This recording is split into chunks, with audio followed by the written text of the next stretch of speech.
नमस्कार दोस्तों, आज हम चर्चा करेंगे दक्षिण पूर्व एशिया के एक महत्वपूर्ण देश मलेशिया के बारे में। हाल ही में प्रधानमंत्री मोदी का मलेशिया दौरा काफ़ी चर्चा हो रहा है, जिससे भारत मलेशिया संबंध में एक नए रणनीतिक युग की शुरुआत के रूप में देखा जा रहा है।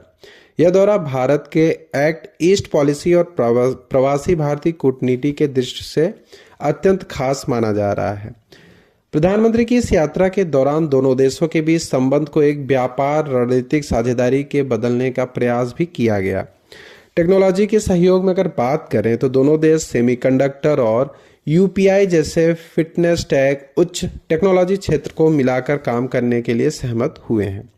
और इसके साथ ही संस्थागत सहयोग यानी राष्ट्रीय सुरक्षा परिषद, भ्रष्टाचार निरोध और आपदा प्रबंधन जैसे क्षेत्रों में भी आपसी सहयोग की मजबूती दी जाएगी। 10वें सीईओ फोरम की रिपोर्ट संकेत देती है कि अब दोनों देश न केवल सरकारी बल्कि निजी क्षेत्रों में भी एक दूसरे की मदद करने के लिए आगे बढ़ रहे हैं। मलेशिया में लगभग 29 लाख भारतीय मूल के लोग रहते हैं, यानी मलेशिया में करीब 29 लाख लोग भारतीय हैं। दोनों देशों के बीच जो है जीवंत सेतु का भी कार्य करते हैं। अगर सांस्कृतिक धरोहर की बात करें तो इस यात्रा के दौरान साझा विरासत को प्रदर्शित करने के लिए विशेष प्रदर्शनियां लगाई गई और तरह तरह के वहाँ के जो भरतनाट्यम, कथकली, बिहू आदि तरह के कार्यक्रम वहाँ पे आयोजित किए गए प्रधानमंत्री मोदी के स्वागत में।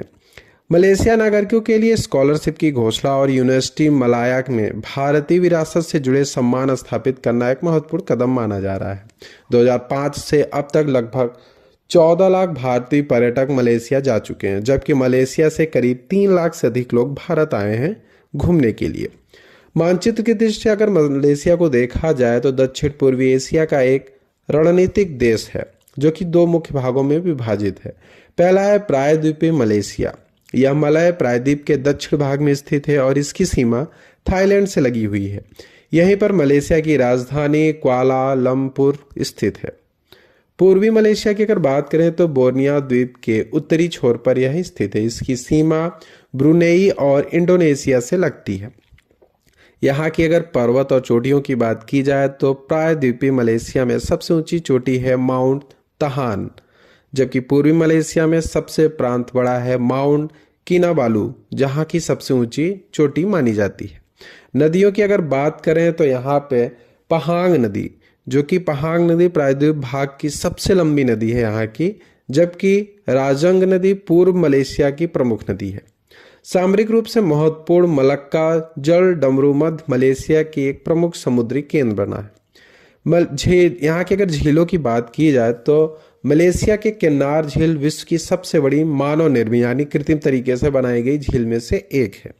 प्रधानमंत्री मोदी यह यात्रा हाईटेक यानी सेमीकंडक्टर, अच्छा समझौता, साइबर से रिलेटेड चीज़ों के लिए और हाई टच संस्कृति और भावनात्मक संबंध का एक नया अनोखा संगम माना जा रहा है, जिसने एक दशक के अंतराल को पाटने का काम किया है। आसियान और इंडो पैसिफिक क्षेत्र में मलेशिया भारत का एक महत्वपूर्ण राजनीति का मित्र बना हुआ है। यह मित्रता आगे कितनी योगदान देती है और कितना साथ बढ़ती है, ये देखने को